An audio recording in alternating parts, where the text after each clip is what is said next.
Senhoras, senhores, espíritas, jovens, católicos, evangélicos, enfim, muçulmanos, seja qual for a sua religião, você é muito importante entre nós. Você seja muito bem-vindo a este canal.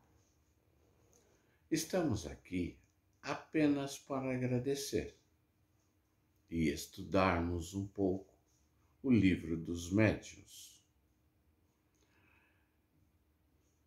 Estamos aqui para agradecer a Deus pela oportunidade de estarmos juntos mais um dia. Agradecermos a presença amiga do Divino Mestre Jesus. E agradecermos aos amigos espirituais pelo trabalho intenso que eles exercem nesse trabalho, evitando que algo possa prejudicá-lo. E agradecer especialmente a você pela sua atenção. E queremos que Deus nos mantenha em sua paz. E, como disse, estamos na questão número 75 do Livro dos Médiuns, de Allan Kardec. Allan Kardec reuniu,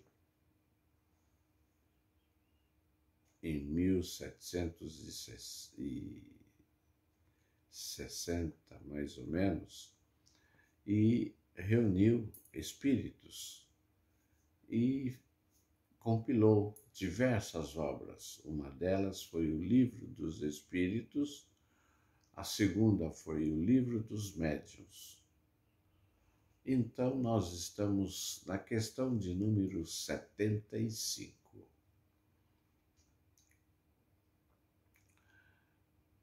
Essas explicações são claras, categóricas, sem ambiguidades.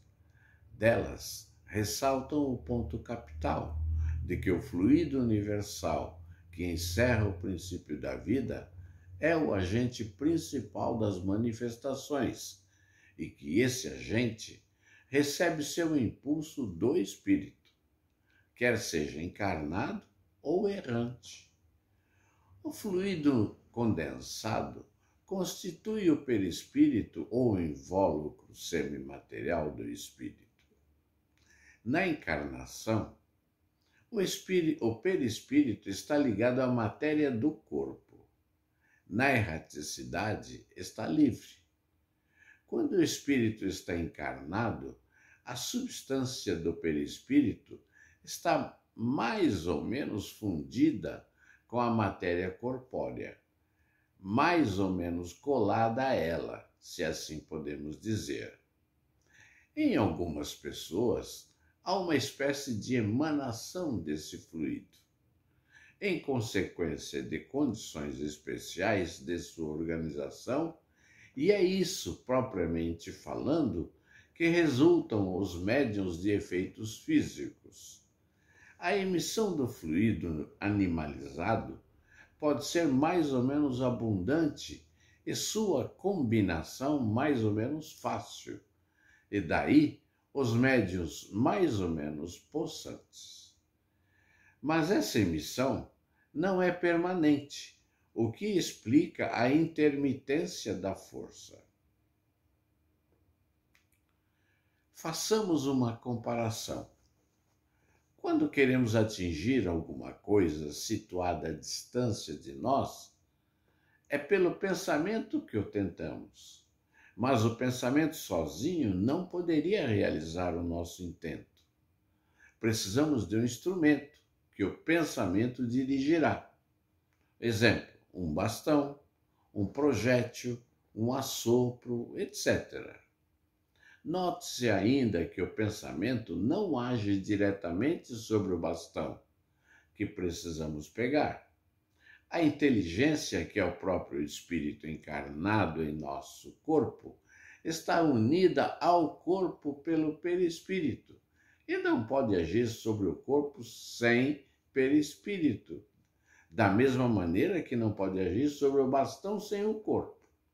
Assim, ela age sobre o perispírito, que é a substância com que tem mais afinidade.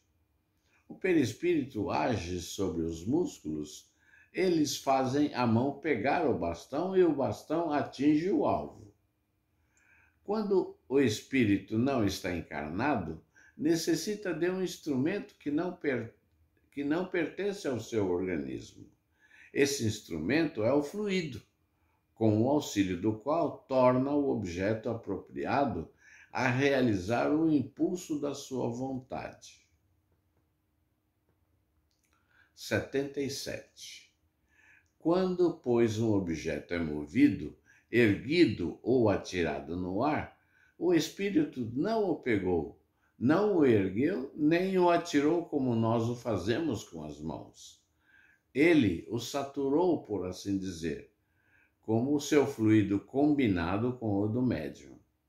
O objeto assim momentaneamente vivificado age como um ser vivo, com a diferença de não ter vontade própria e obedecer ao impulso da vontade do espírito. Assim, o fluido vital dirigido pelo espírito dá uma vida artificial e momentânea aos corpos inertes. Sendo o perispírito formado por esse fluido, segue-se que o espírito encarnado por meio de seu perispírito é quem dá vida ao corpo, mantendo-se unido a ele enquanto o organismo o permite. Quando ele se retira, o corpo morre. Então, se em lugar de uma mesa fizéssemos uma estátua de madeira, teríamos sob a ação mediúnica uma estátua que se moveria e daria pancadas, respondendo às nossas perguntas. Numa única palavra, teríamos uma estátua animada por uma vida artificial. É como se diz, mesas falantes. Também se poderia dizer estátuas falantes. Quanta luz lança essa teoria sobre uma infinidade de fenômenos, até agora inexplicáveis. Quantas alegorias e efeitos misteriosos vem explicar. 78. Os incrédulos objetam, apesar de tudo, que o levantamento das mesas sem o apoio é impossível, por contrariar a lei da gravitação. Responderemos, primeiro, que a negação não é uma prova, depois que extinto o fato. Estranhamente contrário a todas as leis conhecidas, isto apenas provaria que ele se apoia em alguma lei desconhecida, pois os negadores não podem ter a pretensão de conhecer todas as leis da natureza.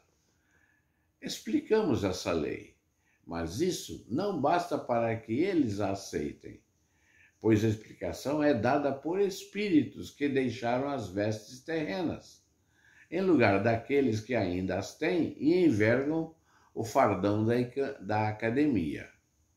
Dessa maneira, se o espírito de Arago em vida lhe tivesse dado essa lei, eles a aceitariam de olhos fechados, mas dada pelo espírito depois da morte, é apenas uma utopia.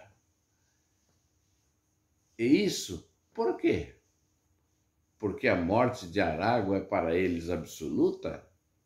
Não temos a pretensão de dissuadi-los disso, mas com essa objeção poderíamos embaraçar algumas pessoas. Tentaremos respondê-las do seu mesmo ponto de vista, ou seja, fazendo a abstração, por um instante, da teoria da animação factícia. 79. Quando se faz o vácuo na campânula da máquina pneumática, é impossível erguê-la, tal a força de adesão que ela lhe dá a pressão do ar sobre ela.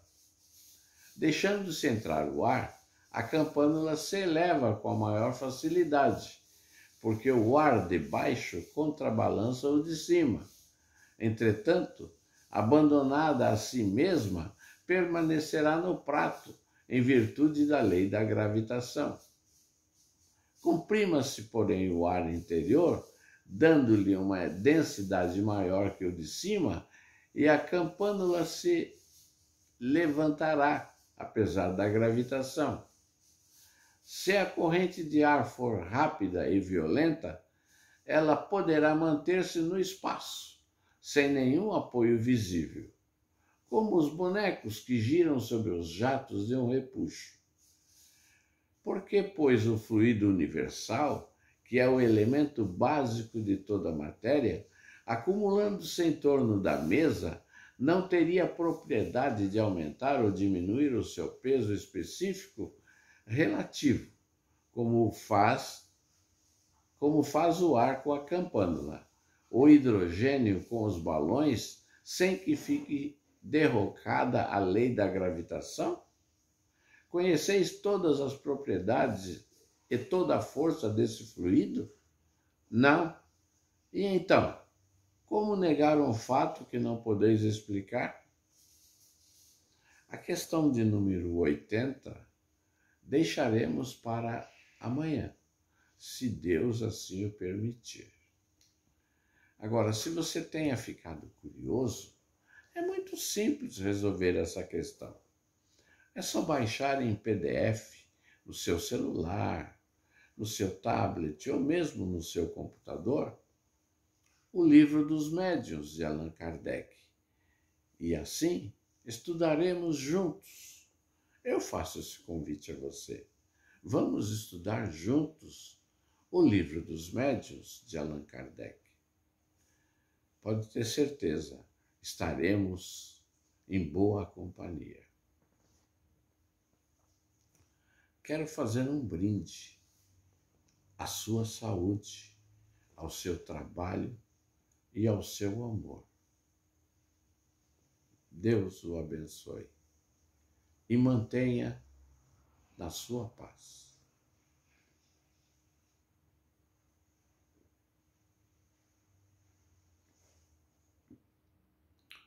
Fique com Deus. Escolha sempre a companhia do Pai Criador. Uma coisinha. Hoje é domingo. É vida que segue.